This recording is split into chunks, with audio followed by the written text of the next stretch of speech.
Steve Rogers lost his virginity in 1943 on this USO tour. Oh my god. It's a crazy part. Oh my god. What was That was so funny. And, apparently, did you see Mark Ruffalo and Chris Evans tweeting about it online? He was like, "What the hell?" And then Mark replied, he was like, "We were keeping it secret all day." Yeah, that was really funny. That's Um, funny. I want to start by talking about the Hulk character. I felt that the Hulk character was written in an interesting way. It's he was being this father figure who's this guider to his cousin who's trying to help her, Mhm. and he was telling her like, "Oh, don't fall into the mistakes I fell into." And I feel like I always relate because I have a younger sibling, and I always tell her like, and she followed the same path as I did, mechanical engineering. So I always tell her Mhm. like, "Oh, take this class, don't take this class, do this, do that, Yeah. because don't fall into the mistakes I've fallen into." Um, yeah, so I was interested in how they wrote the Hulk, who is this sweet guy who was trying to help her, and they didn't make him like this person who doesn't have any flaws, you know, like they end up Right. fighting and having a fight scene, which was quite nice. We're gonna talk about it in a bit. But the overall flow of Hulk, we have never seen him like this before. And it was nice, it was good. Like you don't have to give me a guy who's like always angry and all of that. Yeah. Like characters should have an arc, they should go through changes, they should Yes. have things that allow them to proceed with this change. And we are interested in seeing those changes when we watch these things. So yeah, that was quite interesting. And yeah, go ahead, Mike. Um, I also really like this evolution of the Hulk character. I love the Marvel comics. I like the Marvel Hulk too. I think the Hulk from the comics is very interesting. And one thing I see often popping up online is a lot of talk of the World War Hulk, which is I'm sorry, I have a speech impediment. I can't pronounce my R's sometimes. You're fine. World War Hulk is a comic series where the Hulk basically is sent off into space, and it's like it's kind of like Thor Ragnarok, where he is in space for like 2 years fighting in a ring or whatever. But in this one, he like takes up a wife and has a child, and then the planet gets destroyed by Earth, and so he comes back to Earth and like destroys the planet, and like none of the Avengers can stop him because he gets so mad at the loss of his wife, and he's been in Hulk form for so long that it highs at a different level. There are a lot of comparisons between this and that for the Hulk, not necessarily She-Hulk, but for the Hulk, there's a lot of comparisons for that. So it's just interesting. This is the path they would take instead of this giant, like you were saying, instead of this giant rage monster. Here's this. It's Bruce Banner Hulk. It's Professor Hulk, which is the comic name for him. But I guess Marvel Cinematic Universe is now calling him the Smart Hulk, which is fine. I don't really have a problem with that. I think that's perfectly fine. Um, I like that I actually draw a lot of similarities between him and Hawkeye. Hawkeye series was just him passing the torch to this younger, newer version of him, basically. I don't think she was better than him. I mean, at all. But I think that over time she will become a very valuable member of the Avengers team. The girl he trained, whatever her name is. As for She-Hulk, Jenny yeah, I Walt, mean, she came out the Haley Steinfeld. Go yeah, the ahead. other guy, the other one from exactly from Hawkeye. Yeah, for JW though, I mean, in the comics, she also has a very easy time getting her powers. It's actually done through a blood transfusion. In the comics, she gets her powers. She's in this crazy emergency, and Bruce is the only one around who has compatible blood, and so he gives her his blood in a blood transfusion. Surprise! He's gamma radiation blood, idiot, and now she has the Hulk powers. But because the exposure method was different, and because her DNA is still a little different, the powers are different. I actually love that they say this in this show. They say it towards the beginning when they're trading. She's like, "Oh, so my powers are like better than yours," and he's like, "Not really better, just different." And she's like, "Sounds better." And he's like, "Nah, no, I can kill you, like for sure, like I'm Hulk." So it's interesting to see the comparisons between the two characters and their power, their abilities. Character wise, they couldn't be any more different. I love that they're cousins. They have like a few like familial relation things where they just bicker at each other. They get into like a fist fight. Like that's cool. That's so fun. I'm super into that. But Hulk's power is her being able to transform almost always at will. It's just crazy powerful. It took Bruce, the whole Decades. Avengers team, yes, literally, yes, to get to that level. And so it's just interesting to see her be able to do that. I don't think that makes her powers better. Again, Bruce had that alter ego. He was abused as a child, and so he has all this trauma and hurt locked away in his subconscious. And so when he gains the Hulk ability for the first time, that takes over. And that's always the battle he has to fight, is like the Hulk is literally his own person fighting with Bruce Banner. Now, Marvel does this thing where they'll say something, and if you aren't listening, you're not going to hear what they really said. But what they said was in the show, oh yeah, you don't have an alter ego. You don't have that person in the back of your head. You're not sharing your head with somebody. And I was like, did they just reference Moon Knight right here? Did they just reference Moon Knight? Moon Knight did this, and Moon Knight was like, oh, no. If you have multiple people in your head, they are whole people, entire personalities, entire beings sharing a form. And so I was like, I don't know if they mean like the Hulk has his own thing, but if that's the route they want to go, it makes the fan theory start to spiral. There is also this part where he like throws this rock into space as like a demonstration of how strong he is, and that's right there is like a prime example that just like yeah, exactly. She's like walking around. They were having so much fun with that. It's so fun to see them in that form, being able to joke like that, because you think like 10 years ago, and Bruce Banner can never be in the Hulk form. He can't ever de-transform. He only knows how to cause destruction. And here she is perfectly synced up in this form. But then it also demonstrates that his power isn't like reduced in this form. He just does it. He's just not going all out. Like he still can chuck that rock clear into space. It caught on fire in the friction in the atmosphere. It didn't even leave Earth where it was on fire. So it's speeding through space still to this day. It will be for the all eternity until it smacks into a planet or something. It's so crazy that they had only an hour to make the show, to have this episode, and they put so much content into it. I'm still shocked at how many Easter eggs I saw. I saw the Ultron when he first came out in the Iron Man suit, and he was like rickety and stuff. That was the helmet that she was looking at. That was the faceplate, because it has the eye damage, the exact same eye damage. I know, I googled it. You have the Hulk when he was on Sakaar and he's fighting in the gladiator tournaments. That helmet he had with the feather thing, it's in the background of that same shot. It was right there. The Tony Stark and Bruce Banner like etching into the bar was super sweet. I think we're at a point now in the Marvel Cinematic Universe where we don't necessarily have to be sad when we think about Tony Stark. It's like remembering him fondly at this point. Like, think of all the good times we had with Tony Stark. He was a Starky jerk, but he was a brilliant hero, and he sacrificed his life to save the universe. So it's like Tony Stark's the man. Like, you can't be mad about him. It's just I'm so proud of where Marvel has gone in this timeline. I'm just, it's like a breath of fresh air. I'm just like, I know all this stuff. I've been a part of this world, and you introduced a new character to me. And so now your job as Marvel is not to break this world down. I already know. I've already been here. Give me the character. You are now free of having to explain all this stuff. Just give me the characters. Show me the relationships. And I was interesting because they told you from the beginning, this is just a lawyer show with superpowers. And I'm like, okay, I'm in. I'm invested. I'm in.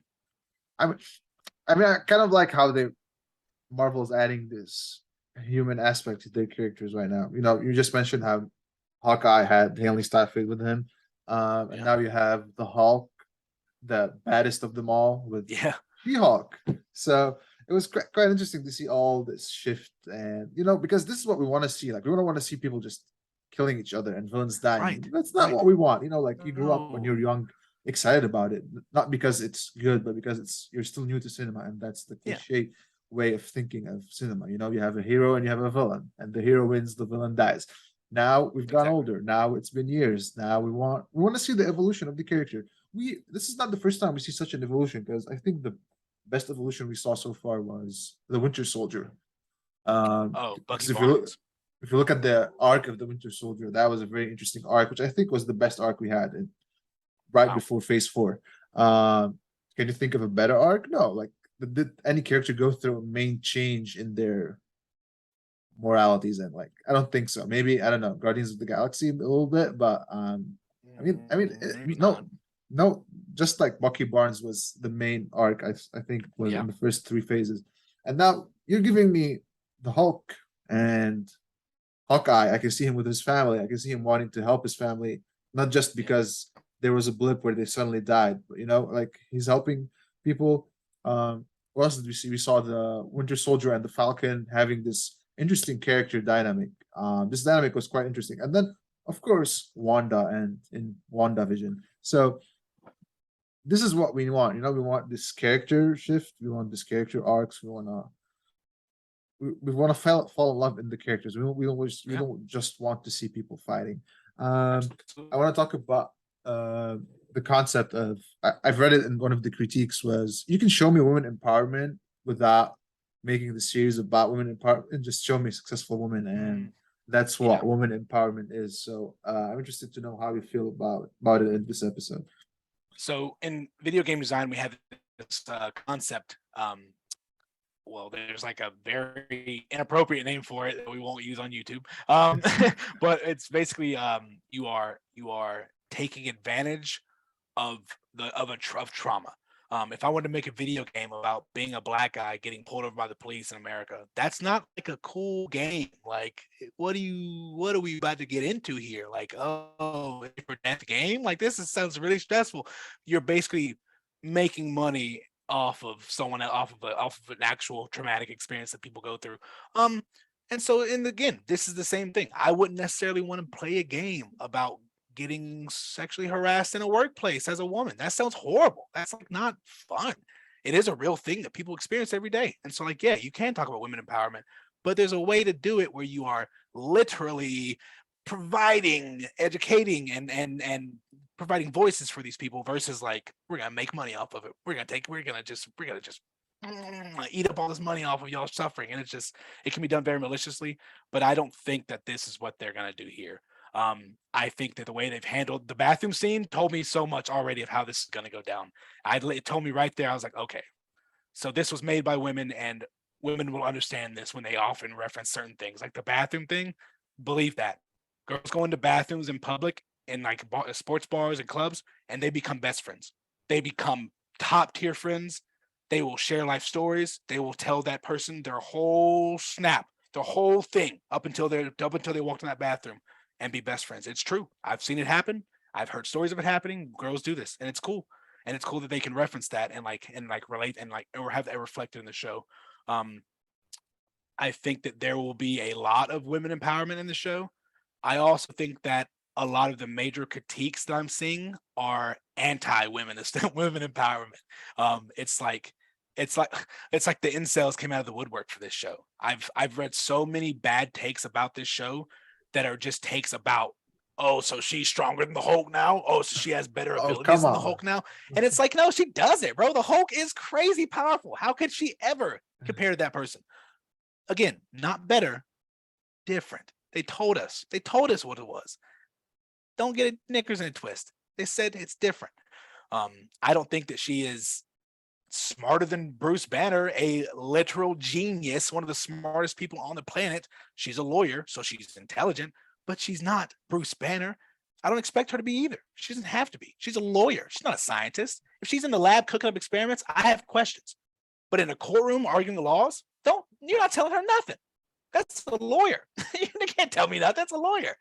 One of my favorite scenes was actually the opening scene when they did the scroll out of her. There was in her office, it basically detailed her personality. There was like I'm not arguing, I'm just explaining why I'm right. And then her 2 degrees from UCLA, a bunch of UCLA swag. There's like the owl. Lawyers often have owls in their offices. They see themselves as relatable. It's just interesting that a lot of the cinematography in this show is done very, very well. Exactly this part. It's done very, very well, but it's done so well that people like aren't appreciating exactly everything they're being told. Like, look at this. We have her. This is one of her first degrees.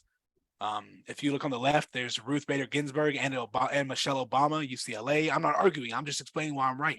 Like another degree is going to pop up. She has encyclopedias on the bottom, basics of law. And then like badass women in history. Like there's just all these books that are telling you who this person is. This is a mid-30s woman in Los Angeles, California. You know what I'm saying? Like, look, I just established that from her. How do I know that? She went to UCLA. She looks about to be my age. So I'm already putting pieces together in my head. As an audience member, audience members do this subconsciously. But as someone who is a writer, I know what my audience is going to be thinking. So when I'm writing this, and as these high-level professionals did who wrote this show, when they designed this scene, they wrote this shot, they knew this is how their audience was going to see it. So already in your head, you already started building things, and they do this throughout the bar, full of all the little knickknacks and all the like the scraping on the, or like etching their initials into the bar. All these things make you build these pieces for these characters, and I'm just excited. I really like the character. I went into this Exactly, yeah. expecting to not like her. I upfront and honest. I promise you, I went in this expecting her to be some top levels of cringe, because I was getting the vibe like, okay, they're about to go really heavy into women empowerment and kind of forget like, oh, it's a lawyer show or it's a superhero show.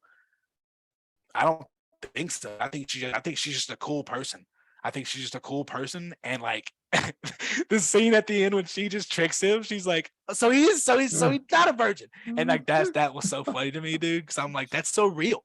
That's so real. Also, I love fourth wall breaking. I love fourth wall breaking. I think only certain characters can do it. I think Deadpool is one of those characters. I think this might be one of those characters as well. Breaking the fourth wall, it almost always makes that part of the show or scene funny. So like it's kind of hard to have. I want you to think about it too.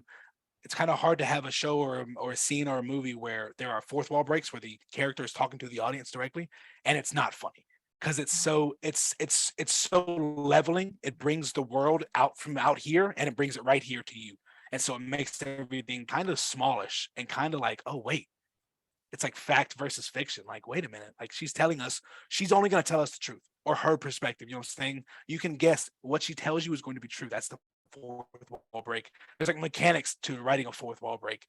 There's things you can and cannot do. And I mean, she did it perfectly. She did it twice in the first episode, and it was great. One of them was just a look. She was like, he's not. And he reacted to it. He did. She like, he's not. And then he looked back at her. And so it's almost like there's going to be this play throughout where it's like she's going to be doing little side eyes over the camera, almost like the show on The Office, like, yeah, and then go back to talking or something like that. It's just going to be funny. This is actually really interesting because you kind of like shock the audience. It's like the characters in between those two places. It's in between the fourth wall and in between like in the show. And we saw that kind of directly with Wanda when one of her kidnappees was breaking character to ask her like, Wanda, are you okay? You know, do you need anything? And the reason this is so interesting is because it kind of plays with the viewer a little bit. Like, okay, like, I don't know, it just gives me a good feeling. It gives me a good vibe. It feels like, oh, it like he's reacting to it just the way I'm reacting to it. And it's quite interesting. I do agree that it's not a show really about that's kind of like focused on women empowerment. Yes, all the writers and directors are women, but this comes naturally when you just give a woman superhero and you just talk good about a successful woman in that's it. Los Angeles, California. Like you don't have to do it all crazy, because I've seen like people going crazy about like some movies like, oh, just they add as much as women empowerment as possible. You don't have to, just keep it simple. Show me a successful woman and that's all you need. And you're right, like this character is very interesting. She's not likable, and again, they don't have to be. She's exactly. Characters don't have to be likable. Just one interesting character. Like one of my favorite characters of all time is House from House MD. Like I love that show. He's obviously not likable. This guy has problems. Right. So when I look at She-Hulk, okay, she's a lawyer, like, and you know, as someone who's been with lawyers before, like they tend to argue about everything, and we saw that with how like Hulk keeps telling her like, stop lawyering, okay, like I'm not talking about this. And I kind of like I was kind of relating to that. I was like, oh my god, that's so true. It's so accurate. It's so accurate. True. Yeah. He was like, he's like, it's very lawyery of you to apologize and then double down on the thing that you're apologizing for. And I was like, that's me. I do that. So and then he's like, oh, I didn't pick the name, and she's like, you use it, which means endorsement. Don't lawyer me, please. Anyway, yes, I'm excited. I wanted to ask you, what did you think of the CGI? Well, I mean, it's noticeable. It's very obviously, you can't not see it. You know it's CGI, but it's not bad CGI, and it's consistently the same CGI throughout. If you're going to do CGI, that's how you do it. It just has to be consistent. It doesn't have to be tier $3 billion movie budget, but it does have to be a lot of effort, and they clearly have all the effort going into it. Whatever mocap they're using, or whatever their form is that they have going on, or whatever their facial expressions they're using, very, very advanced, and it looks very, very good. I like the CGI. I really don't mind it because I'm so used to watching Avengers movies where most of that is CGI anyway. So like, I cannot tell you how many times I freeze framed and looked at Captain America, CGI Captain America, and it's not Chris Evans. It's not. Try it. Go watch a Marvel movie and pause it during a fight scene. You're gonna be like, who is that? It's not a stunt double. It's a CGI character. It's a 3D rendering of Captain America. It looks terrible. The way I see It's it an is action that- scene.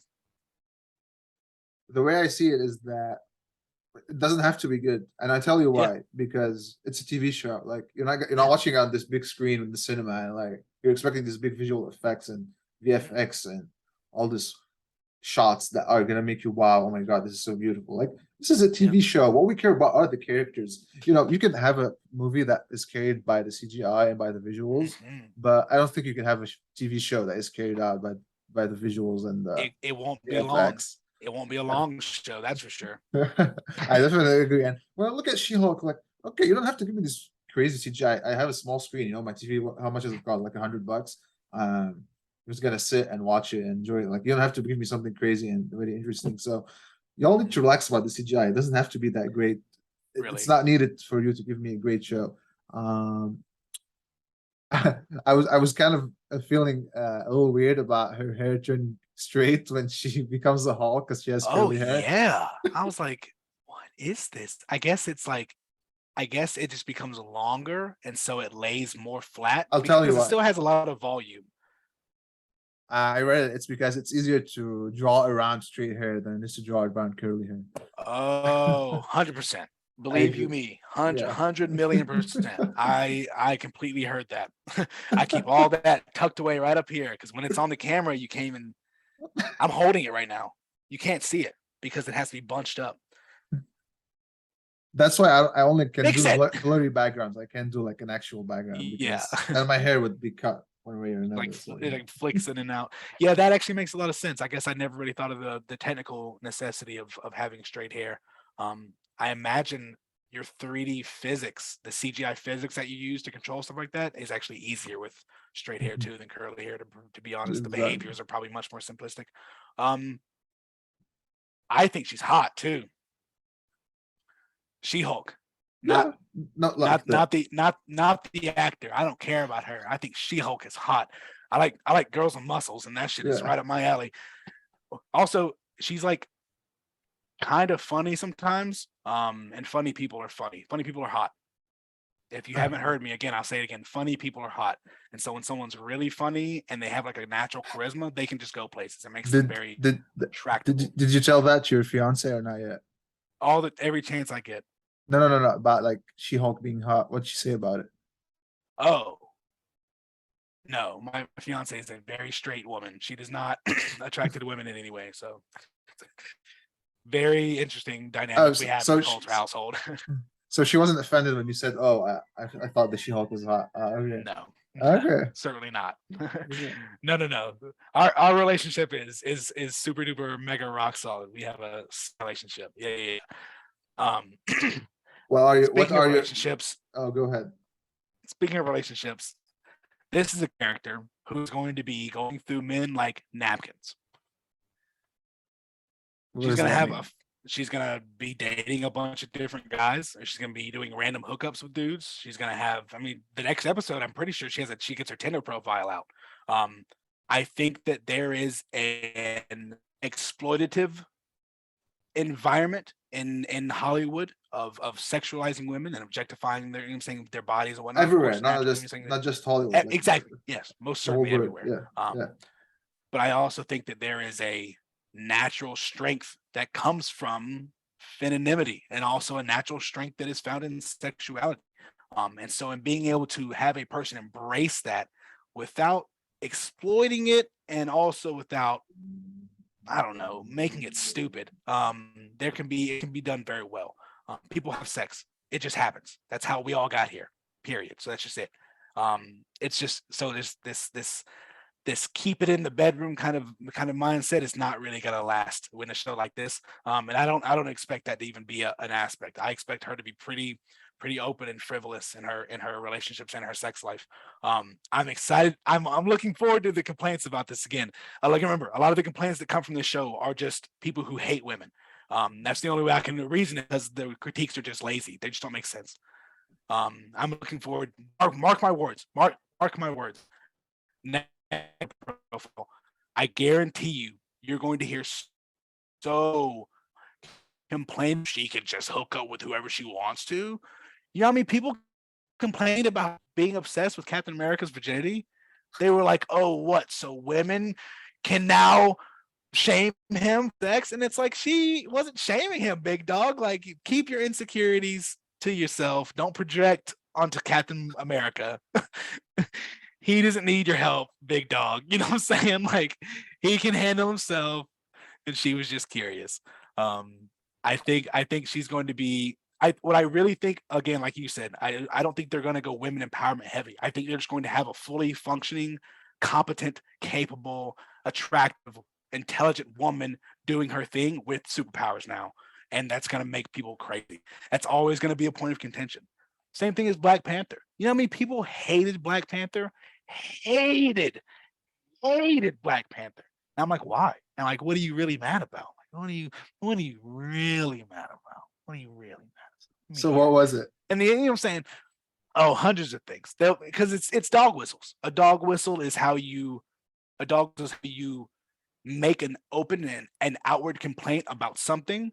But instead of talking about the root issue that you really don't like, you touch on something else. So say I'm an incel and I just think women are dog water. I hate them. I'm like, oh, dude, what? So she's stronger than the Hulk now? What's she gonna do? Have a bunch of boyfriends? Like, I can find any critique I want to find about her character and just lock into it and really try to tear the show down. But at the end of the day, like, you're really looking. It's like you went into the show not wanting to enjoy it. You have to go out of your way to not enjoy this stuff, especially a high quality show like this. If you think this show's not going to have good writing and good cinematography and good music and good CGI the whole time, you're tripping. It's definitely going to. They have a huge budget. You think Disney's not going to make sure this looks good in this audience? They will. Guaranteed enjoyable show. People who don't like it don't want to like it. They don't want to, or they legitimately are just not their cup of tea. Like, they're like, yeah, I don't really like superhero or lawyers, so this is completely not what I want to see. That's like, well, that's fair. So you had some couple of complaints you wanted to talk about?